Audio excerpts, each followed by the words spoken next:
Hello everyone, today we will start chapter number 12 algebraic expression। आपने देखो algebra का जो चैप्टर है वो 6th क्लास में भी पढ़ा है। अलजेब्रा देखो जो हम एक्सप्रेशंस को यूज़ करते हैं यानी अलजेब्रिक एक्सप्रेशंस हमारी कैसे बनती हैं, तो इससे पहले हम कुछ एक चीज़ें जो है बहुत अच्छे से पढ़ लेते हैं, तो उसके बाद हमें ये चैप्टर क्लियर हो जाएगा। तो यहाँ हम क्या क्या चीज़ें पढ़ेंगे सबसे पहले वो देखेंगे। देखो इसके अंदर चैप्टर 12 में एट फर्स्ट हम वेरिएबल एक वर्ड आता है वेरिएबल, ठीक है। तो वेरिएबल क्या होता है? वेरिएबल मतलब जो वैल्यू हमारी चेंज हो जाती है अकॉर्डिंग टू सिचुएशन, यानी कि उसकी वैल्यू के अकॉर्डिंग या सिचुएशन के अकॉर्डिंग वो वैल्यू चेंज हो जाती है। जैसे for example X, Y, Z, ये इस तरीके से अल्फ़ाबेट के जो लेटर्स होते हैं, तो एक्स की वैल्यू 1 रखेंगे तो 1 हो जाएगी, 2 भी रख सकते हैं, 3 भी आ सकती है, 4 भी आ सकती है। तो मतलब इसकी वैल्यू जो है वो चेंज हो सकती है और ये अल्फ़ाबेटिकली ऐसे लेटर्स में आपको मिलेगा। तो सबसे पहली चीज़ हमारे पास जो है क्या है? वेरिएबल। तो जो हम ये सारी चीज़ें किसके लिए पढ़ रहे हैं? एक्सप्रेशंस के लिए। एक्सप्रेशंस हमारी इसी तरीके से बनती हैं कि वेरिएबल, फिर हमारा एक वर्ड आता है कांस्टेंट। कांस्टेंट का क्या मतलब होता है?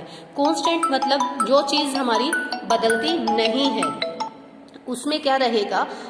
कोई वो चीज़ बदलती नहीं है, जो वैल्यू है वही रहेगी। जैसे कि 5 है, 5 को क्या आप बदल सकते हो? 5 तो 5 ही रहेगा, है ना, कहीं भी लिखा, ये कांस्टेंट वैल्यू है, ठीक है। और एक्स, वाई, जेड ये एक वेरिएबल्स थे हमारे, ठीक है।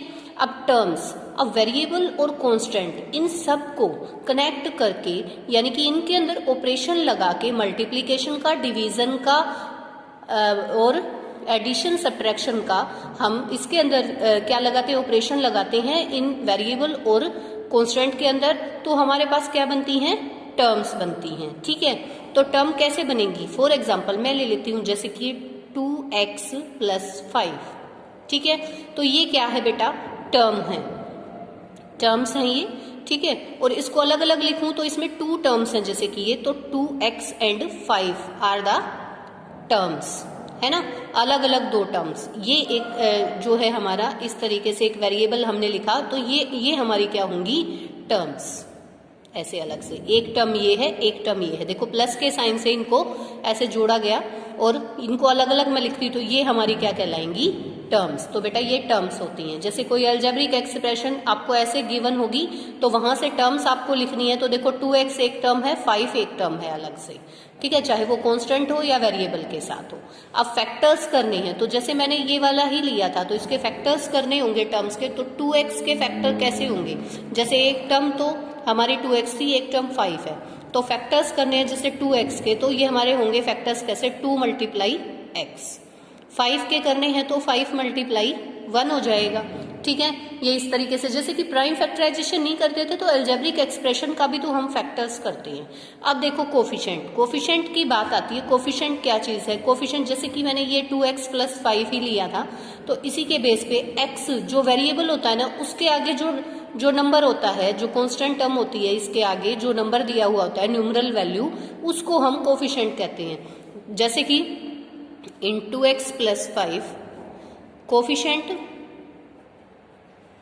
ऑफ x इज 2, यानी कि x का जो कोफिशिएंट है वो क्या है बेटा? 2। जो न्यूमरल वैल्यू है x के आगे वो इसका कोफिशिएंट रहेगा। अब हम बात करते हैं लाइक टर्म्स की। लाइक टर्म्स हमारी क्या रहेंगी? लाइक टर्म्स हमारी हैं जिन टर्म्स के अंदर आपकी, पहले वेरिएबल चेक करो भाई, वेरिएबल एक जैसे हों, ठीक है, उनकी पावर भी बिल्कुल सेम हो। तो सबसे पहले तो आपने वेरिएबल देखा भाई, एक के अंदर x है, दूसरे के अंदर भी x होना चाहिए, ठीक है। एक्स वाई है तो एक्स वाई होना चाहिए। तो पहले तो वेरिएबल को चेक करो, अगर ये कंडीशन पूरी हो जाती है, वेरिएबल सेम है, फिर आप उसकी पावर देखो। अगर पावर अलग हो जाती है तो वो लाइक नहीं कहलाएंगी। जैसे फॉर एग्जाम्पल मैं ले लेती हूँ 2xy एंड 5xy। तो बेटा मैंने सबसे पहले देखो वेरिएबल देखे, एक्स वाई है, पावर 1 1 है, इसकी भी 1 1 है। These are the like terms, ठीक है। तो ये क्या कहलाएंगी? Like term. अब अनलाइक टर्म की बात अगर मैं करूं तो यहाँ पे मान लो मैंने 2xy ले लिया और यहाँ पे मैं ले लेती हूँ 5x² y। तो बेटा ये दोनों जो है लाइक टर्म नहीं है, ये अनलाइक हैं, क्योंकि दोनों कंडीशन सेटिस्फाई नहीं हो रही ना।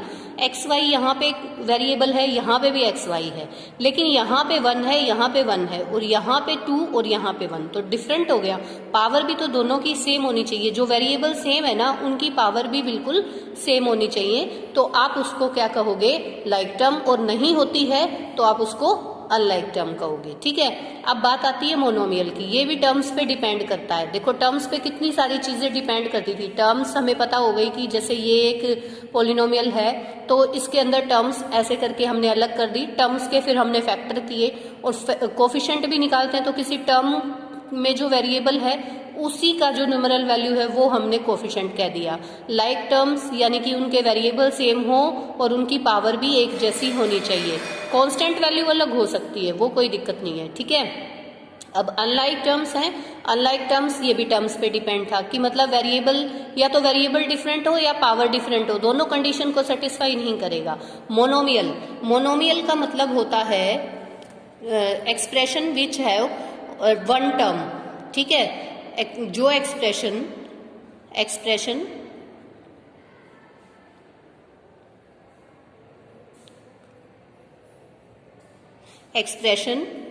कोई भी एक्सप्रेशन है which have only one term, जिसके अंदर वन टर्म है ना वो मोनोमियल कहलाता है। बाइनोमियल कौन सा कहलाता है, जिसके अंदर 2 टर्म्स हैं।